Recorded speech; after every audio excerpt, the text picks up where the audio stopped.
Mchezo wa African Football League umetamatika kwa klabu ya Al Ahly kulazimisha sare ya goli 2-2. Mchezo ambao katika kipindi cha kwanza Simba alicheza vyema, lakini Al Ahly alipata matokeo na kuondoka na goli moja katika kipindi cha kwanza. Kipindi cha pili Simba Sports Club alirudi vyema kupitia goli la Kibu Dennis, assist kutoka kwa Jean Mbaleke.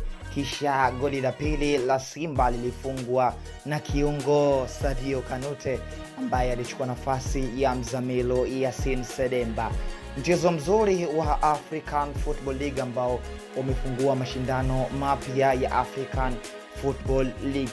Al Ahly namba moja kwa ubora barani Afrika imekuja kuoneshwa jinsi gani ambavyo soka linachezwa Afrika Mashariki na Tanzania kwa ujumla. Mchezo ambao umetizamwa na watu wengi zaidi duniani, wa Afrika wengi, rais wa FIFA Infantino pamoja na Arsene Wenger, bila kumsahau Colina, refari wa zamani ambaye alichezesha vyema soka, aliyezaliwa nchini Italia.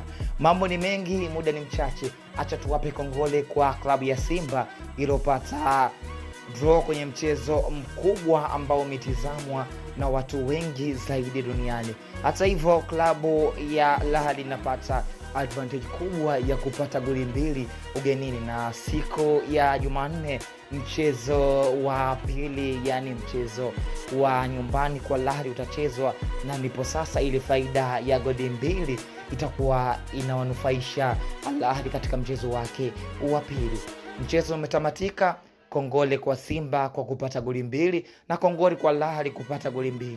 Hii ni Limei Online TV. Usahau kusubscribe na kutana alama ya notification ili wa kwanza kupata taarifa zetu kupitia Limei Online TV.